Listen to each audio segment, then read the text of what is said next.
joy of loving and understanding each other so completely. He swore to me that he would always be faithful to me, and that his only dream was to marry me if he ever became free.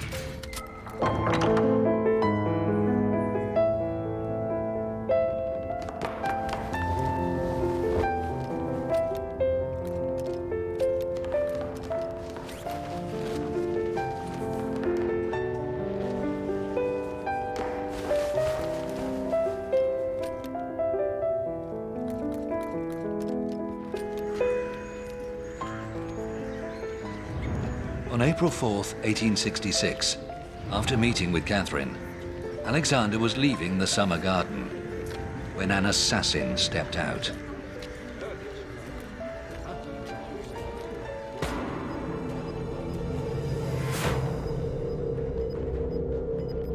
The emperor, of course, knew his enemies might try to overthrow or even murder him. 5 are still active in the AO.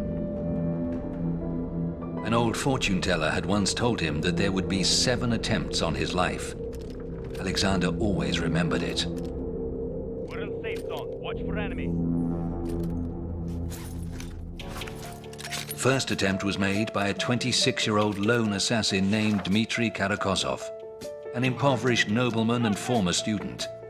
He believed the emperor's death would inspire the people to rise up in revolution.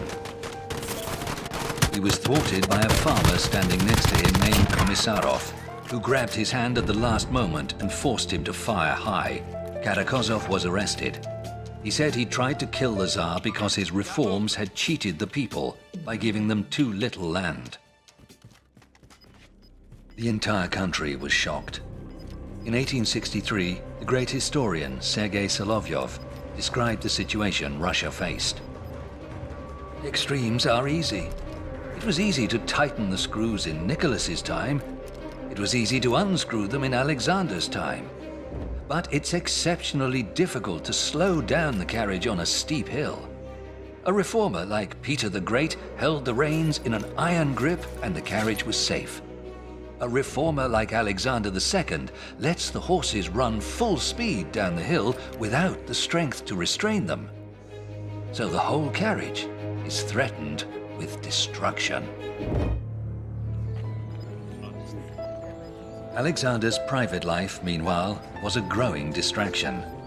His affair with Catherine, nearly 30 years his junior, was alienating close friends and family. Catherine was forced to go abroad for a while. But Alexander soon traveled to France under the pretext of visiting the World Fair to be with her. They walked the grand boulevards of Paris hand in hand. Alexander wrote to Catherine, "I am madly in love with you.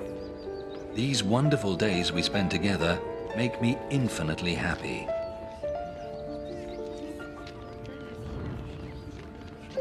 The lovers didn't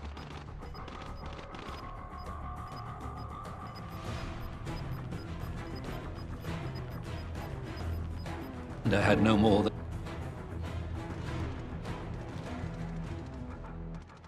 Under 10 to go. Keep fighting. 200,000 men with which to face him.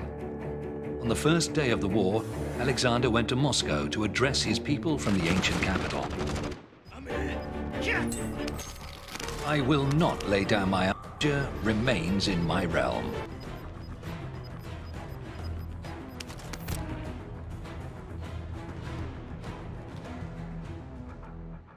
Our team's in the safe zone.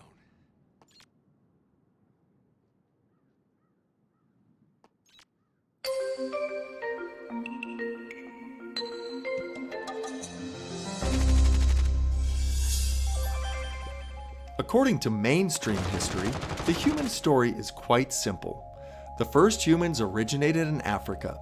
Some migrated north and settled in Europe, and others trekked east through the deserts, over the mountains of Asia, across the Bering Strait, and down into the Americas. This is a neat, clean, linear path to teach in schools. But what happens when we find evidence that doesn't fit the mainstream puzzle? With new discoveries in genetic testing, we are finding that the human story is a complex, tangled web. The presentation you are about to witness is from the original Gaia series, Ancient Civilizations. This episode will examine the Paracas people of Peru, the Denisovan giants of Siberia, and the possibility of an advanced ancient civilization on Antarctica. Who were these ancient beings? Why did they vanish? And what can they tell us about our own existence? Sit back and enjoy this fascinating presentation.